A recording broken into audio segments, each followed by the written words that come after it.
Halo semuanya, selamat datang di Aiza Iconic Podcast.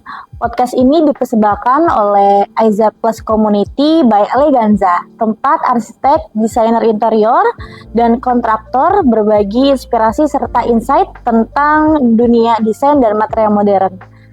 Aiza Iconic menghadirkan obrolan yang ringan tapi bermakna tentang bagaimana para profesional desain modern melihat tren, teknologi, dan kreativitas dalam menciptakan ruang. Di episode kali ini, kita akan membahas sesuatu yang menjadi bahasan utama seorang arsitek karena setiap keputusan soal material itu bisa mengubah rasa dan karakter dari sebuah desain. Dan di sini sudah hadir bernama Kak Nadine, punya banyak pengalaman dalam menangani proyek dengan karakter material yang kuat. Di sini langsung saja kita sambut ya. Halo Kak Nadine. Halo Dita. Kak Nadine saat ini lagi sibuk apa Kak? Saat ini kami sedang mengerjakan proyek residensial dan office. Oh gitu ya Kak. Lebih ke sibuk di office juga ya Kak ya? Ya. Baik. Kalau untuk ngomongin soal material Kak, kadang orang awam memikirnya itu cuman urusan finishing saja. Padahal bagi arsitek pemilihan material seringkali dimulai bahkan sebelum bentuk bangunan terbentuk ya Kak ya. Tuh. Aku ada sedikit pertanyaan Kak, apakah material jadi bagian dari konsep desain sejak awal atau menyesuaikan di akhir saja? Kayaknya cukup sulit ya. Jadi sebenarnya tergantung. Kalau saya pribadi biasanya mendesain itu based on gitu ya. Yang paling pertama pembuatan konsep desainnya itu selalu sangat dipengaruhi oleh kebutuhan ruang. Karena buat saya fungsi itu mendasari semua hal berikutnya gitu ya. Jadi dalam mendesain yang paling pertama itu semua fungsinya harus terakomodir dengan baik. Karena tiap proyek kan pastinya akan memiliki fungsi general tapi juga punya fungsi-fungsi spesifik. Pertama itu. Yang kedua, ketika ditanya bagaimana dampak material atau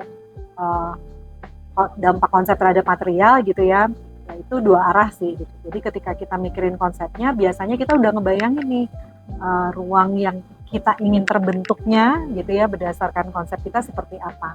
Nah pada saat kita membayangkan ruang itu tercipta, otomatis dalam bayangan itu sudah ada nuansa gitu ya, sudah ada atmosfer yang kita pengen tampilkan. Nah tentunya itu akan sangat dipengaruhi oleh material.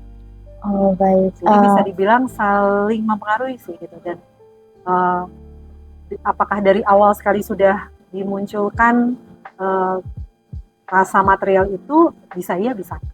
Itu berarti biasanya memulai proses pemilihan itu memang harus ada konsepnya dulu ya Kak. Kalau untuk kalian klien punya profesi tertentu Kak, bagaimana cara Kak Nadine mengembangkan idealisme desain dan keinginan mereka? Ini agak tricky nih.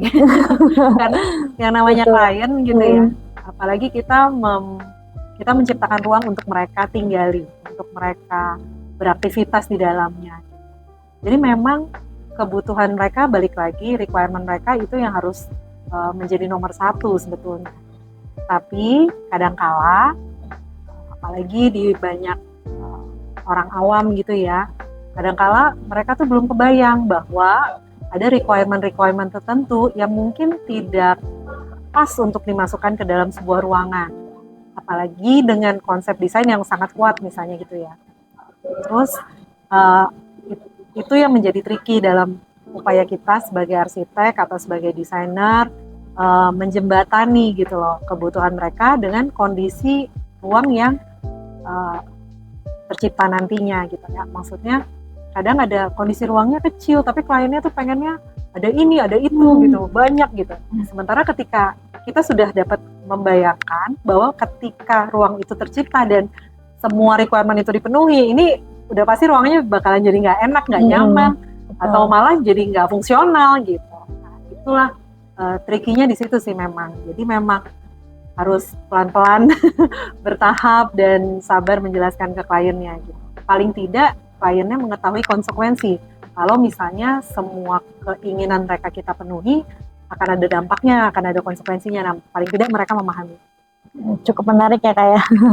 Berarti kesimpulannya mendesain based on sangat dipengaruhi kebutuhan orang ya Kak ya. Fungsi dan kebutuhannya yang baik, sedangkan dampak biasanya tuh arsitek sudah mempertimbangkan dengan matang tentang pemilihan konsep dan material seperti itu ya Kak ya. Ya, betul. Betul. Untuk kebutuhan klien tetap nomor satu, terkadang klien juga masih banyak rekrutmen yang mereka belum paham gitu ya Kak. Iya, mungkin bukan belum paham ya, tetapi karena ya itu tadi kan bukan di bidangnya mereka. Oh, Jadi iya. mereka punya kebutuhan, mereka punya requirement, tapi sebagai arsitek kita tentunya lebih memahami gitu bahwa ruangan ini tidak cocok misalnya, atau tidak cukup, atau tidak sufficient, banyak hal gitu yang mungkin tidak pas dengan mereka. Nah, balik lagi tadi kalau soal idealisme, ada hal-hal tertentu yang mungkin sebagai seorang arsitek, khususnya bagi para arsitek idealis gitu ya, ada hal-hal yang tidak bisa, ini memang wajib ada. Kalau ini nggak ada, ya konsep desainnya buyar gitu. Ada juga yang seperti itu. Kalau saya pribadi tidak sekaku seperti itu sih gitu, karena balik lagi menurut saya lebih ke requirement-nya yang diutamakan. Jadi saya lebih kepada menjaga supaya jangan sampai fungsi-fungsi utamanya malah nggak terakomodir gitu. Baik Kak, cukup menarik ya Kak Nadine ya. Berarti untuk klien itu memang kita sebagai arsitek yang harus mendalami ya Kak, kebutuhan serta material-material untuk klien tersebut ya Kak. Pembahasan pertimbangan logis Kak dan teknis arsitek dalam memilih material. Kalau kita bicara memilih material, tentu bukan cuma soal warna atau tampilan, ada banyak faktor lain yang dipertimbangkan seorang arsitek gitu kan. Untuk pertanyaan pertama, aku mau coba tanya nih sama Kak Nadine, 3 hal utama yang Kak Nadine perhatikan ketika menilai sebuah material itu seperti apa Kak? Cuma boleh 3 ya? Memang ada banyak ya Kak ya? Pada saat pemilihan material, yang pasti pertama adalah kesesuaian dengan konsep desain. Itu udah pasti. Maksudnya kita pada saat membuat konsep desain itu paling tidak kita kan sudah punya gambaran kita ingin nuansa yang dihasilkan seperti apa. Paling gampang misalnya, memang warna dan tekstur gitu ya. Tapi ada juga glossy dan matte gitu kan. Terus ukuran kayak gitu. Jadi itu sebenarnya semuanya tuh udah kayak otomatis embodied gitu ya di dalam pemilihan material. Jadi pada saat kita ngelihat bidang, kita pengen meletakkan material apa di situ, biasanya tuh udah kebayang gitu. Oh, dengan ukuran segini, dengan tipe warna yang seperti ini, dengan finishing seperti ini gitu. Jadi mungkin yang pertama itu justru tipe materialnya itu sendiri. Artinya tadi warna, tekstur, biasanya itu yang jadi pertimbangan pertama. Dan kaitannya sama konsep gitu ya, sama konsep desain. Pertimbangan yang kedua itu masuk ke teknis nih, lebih kepada stoknya ada apa enggak. Oh gitu ya. Ini ada di mana gitu kan ya. Jangan sampai pada saat kita udah milih, udah di ACC, terus tiba-tiba barangnya mungkin baru masuk tahun depan misalnya gitu kan, sementara proyeknya lagi butuh cepat. Atau karena proyeknya memang akan makan waktu sampai tahun depan, kita justru nggak apa-apa memilih material yang seperti itu. Terus yang ketiga, harga pastinya. Nah, di antara ketiga ini juga, dalam pemilihan materialnya, menurut saya itu penting juga ketersediaan barang untuk kita lihat gitu. Jadi kadang-kadang kalau misalnya kita memilih dari katalog atau Instagram misalnya gitu ya, atau internet, kan kita nggak ngeliat langsung barangnya nih. Jangan sampai begitu barangnya datang, kita nggak tahu, kita langsung di-apply gitu ya, udah inden lama, begitu datang ternyata tidak sesuai dengan harapan. Jadi kalau aku pribadi, aku lebih prefer dengan barang-barang yang memang aku sudah lihat aslinya gitu. Oh gitu, baik. Biasanya untuk kendalanya tuh di bagian apa sih Kak, kalau untuk 3 bagian itu? Kalau yang sesuai dengan konsep tuh biasanya gini, kita pengennya nih warnanya agak orange dikit tapi banyak coklatnya misalnya gitu. Gitu. Nah terus ternyata di berbagai opsi yang ada nggak ada yang mendekati apa yang kita inginkan. Nah paling itu sih yang kalau kita ngotot harus sesuai dengan konsep kita. Jadi untuk hal yang seperti itu tentunya arsitek harus ngalah ya. Jadi harus mana yang terdekat sama yang kita ada di bayangan kita, itu yang kita pilih. Kalau tantangan yang berikutnya mungkin soal ukuran gitu. Jadi kadang kita pengen yang slabnya besar gitu kan ya, tapi ternyata secara teknis tidak memungkinkan untuk dimasukkan ke dalam rumah itu atau kantor itu gitu. Mau nggak mau tetap harus dipotong-potong misalnya untuk dibawa ke lantai sekian. Jadi ukuran itu sebenarnya matters banget gitu ya, sangat mempengaruhi juga. Terus yang ketiga itu tadi ketersediaan dan harga. Kadang ini nih material yang udah paling cocok deh, tapi harganya Gitu. iya harganya ternyata tidak masuk ke budgetnya klien misalnya gitu. Nah itu juga kan jadi pertimbangan. Jadi ketiganya memang cukup dipertimbangkan ya Kak ya? Iya, jadi aspek-aspek penting. Iya, sangat-sangat penting ya. Kalau untuk proyek residensial dan komersial, apakah pendekatannya berbeda Kak? Pendekatan desainnya ya? Iya. Tentunya berbeda sih. Kalau proyek residensial atau rumah tinggal, apartemen gitu ya, unit apartemen, di mana kita berhubungan langsung dengan satu orang owner atau pemilik, kita bisa banyak mengolah gitu. Maksudnya artinya kita tahu persis requirement-nya dia seperti apa. Kebutuhan itu munculnya dari kebiasaan dia yang bagaimana. Sehingga dalam pendekatan desainnya tentu kita bisa lebih detail gitu ya. Terus kita mungkin bisa banyak juga diskusi dengan kliennya langsung. Nah kalau dengan komersial biasanya ini balik lagi tergantung besaran proyeknya. Ada proyek-proyek kantor yang mungkin owner pemilik kantornya itu sendiri berkomunikasi langsung dengan arsiteknya, tapi ada yang melalui tim khusus atau staffnya gitu. Nah ini yang agak perlu hati-hati karena kita harus menerjemahkan melalui terjemahannya orang gitu misalnya gitu.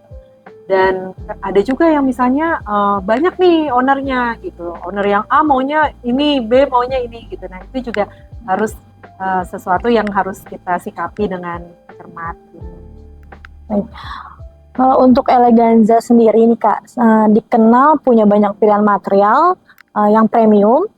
Bagaimana pengalaman Kak Nadine menggunakan produk-produk dari Eleganza? Produk-produk Eleganza itu menurut saya baik ya secara kualitas dan secara pilihan. Dan saya kan kemarin dapat info kita datang ke acara temu desainernya Eleganza ya, akan datang material-material baru lagi. Jadi aku appreciate banget untuk itu. Secara kualitas dan secara ukuran kan memang ada beberapa yang memang unik ya, kayak mozaiknya dia itu unik gitu kan. Kita pernah pakai juga di hotel, ada hotel boleh disebutin ya ini ya di Jakarta mungkin ya, salah satu hotel di Jakarta. Di Jakarta yang menggunakan material itu dan tampilannya tuh memang langsung merubah suasana sekali gitu ya, sehingga dampak yang diharapkan timbul dari penggunaan material yang khusus seperti Eleganza jadinya tercapai gitu. Kemudian slabnya yang slab besarnya gitu, kemudian tilesnya juga yang 100 kali 100 ya, waktu itu yang kita pakai 120 kali 240 itu juga memuaskan lah gitu buat klien kami. Aku bisa simpulkan ya, konsep desain itu mau seperti apa konsepnya, mulai dari warna, ukuran, mempertimbangkan pilihan material atau konsep. Terus yang kedua adalah teknisi seperti kesediaan stok, juga timeline project seperti itu ya Kak. Untuk yang ketiga itu harga. Untuk harga, kesediaan barang, serta mempertimbangkan dengan detail mengenai aspek dan barang-barang yang sudah kita lihat seperti itu ya Kak ya. Namun jika ketersediaan material tidak ada, maka arsitek harus segera mencari alternatif yang mendekati dengan konsep seperti itu Kak. Betul. Sedangkan untuk ranah komersial, kita juga harus perlu hati-hati dengan komunikasi dan stafnya atau arsiteknya mereka juga biasanya bukan dari owner langsung ya Kak. Jadi keterlibatannya cukup banyak ya Kak. Untuk membahas pengalaman nyata dan peran showroom di era digital, sekarang hampir semua material bisa dilihat secara digital, bahkan lewat rendering atau IR. Tapi apakah pengalaman langsung di showroom masih sepenting itu untuk arsitek? Kita coba langsung tanya ke Kak Nadine ya Kak.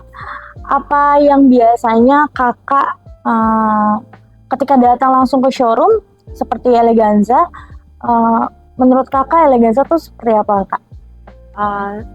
Saya sangat mengapresiasi showroom Eleganza karena sangat nyaman untuk kita melihat-lihat ya. Kemudian nyaman juga untuk kita berlama-lama gitu loh. Jadi nggak yang buru-buru harus nggak enakan gitu. Jadi enak banget, nyaman banget untuk memilih di sini. Kondisinya apakah masih relevan atau tidak kita ke showroom untuk melihat langsung barangnya? Buat saya pribadi sangat relevan. Jadi saya nggak bisa tuh melihat material based on tampilan di layar atau brosur misalnya gitu, karena rasanya beda. Kadang kita harus memegang, harus merasakan gitu ya, menyentuh teksturnya, terus ngerasain warnanya gitu, karena biar bagaimanapun begitu masuk ke screen atau layar dan masuk ke paper gitu ya, ke katalog kertas, itu tetap aja beda sama tampilan yang kita mau lihat gitu aslinya gitu. Dan juga beberapa banyak tekstur ya Kak ya untuk granit gitu ya. Efeknya lampu terhadap material juga kan beda gitu. Jadi memang sebaiknya sih tetap melihat barang aslinya. Oke. Teknologi digital seperti visualisasi 3D membantu dalam proses pemilihan material Kak? Kalau dalam proses pemilihannya, jujur kalau buat aku tidak. Tapi kalau dalam proses presentasi ke kliennya iya. Paling tidak kita bisa memberikan gambaran kepada klien aura atau atmosfer ruangan yang kita mau ciptakan gitu kan ya, kita mau bentuk. Tetapi itu pun biasanya saya bawa materialnya langsung juga ke kliennya sehingga kliennya bisa lihat. Karena kadang meskipun di 3D-nya bagus banget gitu kan ya, tapi begitu ngelihat barangnya kadang orang kok gini gitu. Menurut Kak Nadine sendiri, apa yang tidak bisa digantikan oleh katalog digital Kak? Sampel gitu. Digantiin. Jadi sampel tetap harus ada. Karena penting ya kayak dari segi warna dan tekstur. Betul. Buat kliennya melihat langsung. Selain barang digital, kita juga harus ada sampel ya kayak untuk bisa melihat langsung seorang arsitek di mana membuat presentasi kepada klien seperti itu. Oke. Untuk memberikan kesimpulan dan inspiratif di akhir episode, kalau dari Kak Nadine sendiri ada rangkuman atau kalimat apa ya? Mungkin lebih kepada sharing aja kali ya. Boleh. Jadi makasih banget untuk Eleganza yang sudah mengundang saya dan kerjasamanya selama ini untuk beberapa proyek kami. Kami sudah menggunakan material-material dari Eleganza. Kami disupport penuh gitu ya. Dari pemilihan material, kesiapan sampel gitu ya, terus bolak-balik minta ini minta itu gitu ya, sampelnya ganti lagi gitu, apa mozaiknya kurang atau apa gitu. Kami sudah disupport, kemudian sampai pada finalnya pengiriman barang dan lain-lain, meskipun itu di luar kota gitu ya, komunikasinya sangat baik. Jadi kami berterima kasih sekali. Untuk kedepannya kami saya dan teman-teman mengucapkan selamat untuk produk-produk baru yang akan datang ya. Kemarin pas kumpul arsitek di Eleganza sudah diinformasikan akan ada barang-barang baru, produk-produk baru yang akan datang, lebih banyak di interior ya, panel-panel baru.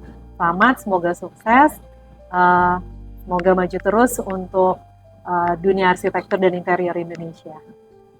Selamat juga untuk Kak Nadine, semoga sukses, lancar dan usahanya di office ya Kak ya. Terima kasih banyak untuk Kak Nadine atas waktunya dan insight hari ini.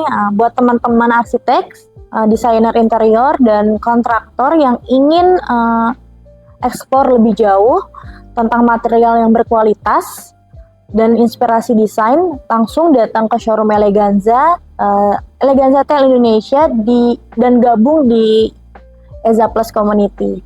Saya Dita pamit dari Eza Iconic Podcast, inspiring in art dan insight. Sampai jumpa di podcast selanjutnya.